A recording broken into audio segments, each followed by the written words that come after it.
I am here with Jerry Kane, who is the Assistant Professor of Information Services at the Carroll School at Boston College. Jerry has been widely recognized for his innovative teaching practices. And welcome, Jerry.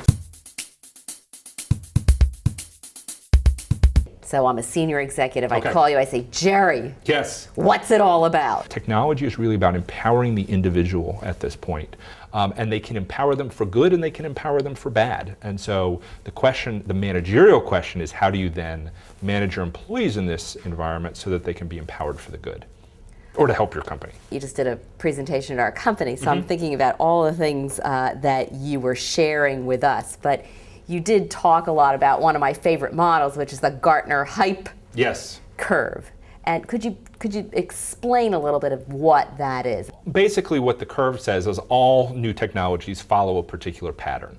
First, everybody thinks it's the best thing since sliced bread. And people are start using it that have no business using it. And then everybody thinks it's the tool's fault that they're being applied badly. And then when it reaches that bottom, certain companies, certain people, certain applications, they really find out how to create value from these tools, and that's when they really start to catch on. So with social media, I think we're destined to see this, and I think we're seeing it in the early social media like blogs. First, everybody was blogging, then blogs are so yesterday, and now we're starting to see the first Polk Award, for instance, which is a award for political journalism, was given to a blogger, first time in history. Blogs emerge now as the new news media, or at least one facet of that, and they're coming of age. Twitter, of course, is the hottest thing out there right now. What's going to come is people are going to start having problems with Twitter. That doesn't mean Twitter's bad. It just means that we need to figure out, we're still figuring out the right and the valuable and the not so valuable ways of using these tools. Let's pick the tools that are right for our company and right for our company's mission, and let's make them work for us. Right. Now you're famous for reminding people that social media is not a new thing. Right. That it's been around for a while. So can you talk a little more about that? Well, I don't know if I'd go as far as social media is relatively new. Social networks are not new, and a lot of what's driving social media and a lot of what's behind social media success, we've actually studied in organizations for 75 years. And a lot of what we know about informal networks that have been in companies since companies have been around now still extend into these online networks. So the tools are new. What will define success and failure using these tools are not. Yeah, so 6 degrees of separation isn't new. Right, exactly. Do you think they're still 6 degrees? What we're getting with tools like Facebook are a lot more weak ties, is what we call them. We're able to formalize more casual acquaintances.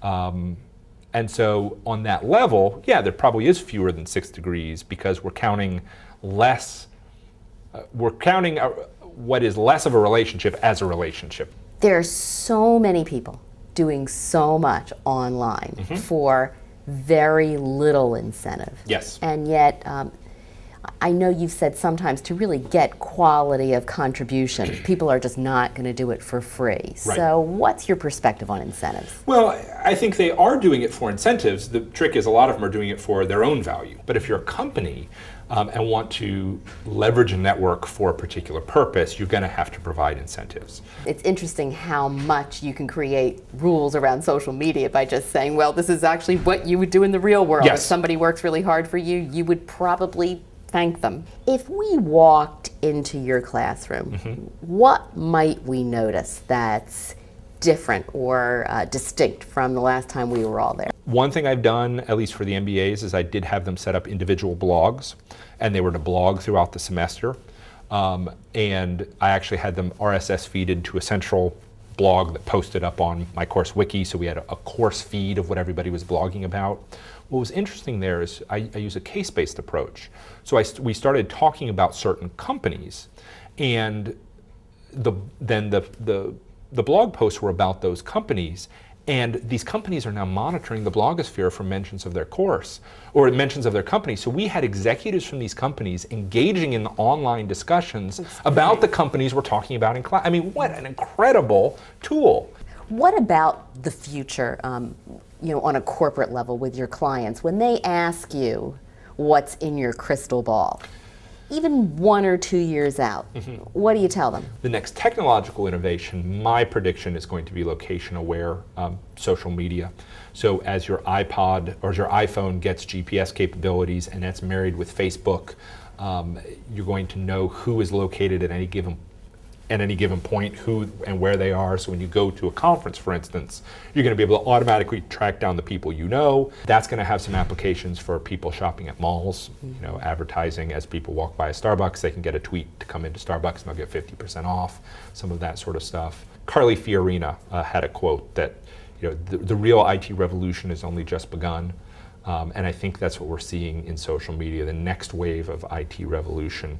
And there's more coming. That if you think we are at the end of this story, you're sadly mistaken. The only reason my students use email is to communicate with professors. Now they are all Facebook, they're all Twitter. Email is yesterday. Texting is almost yesterday.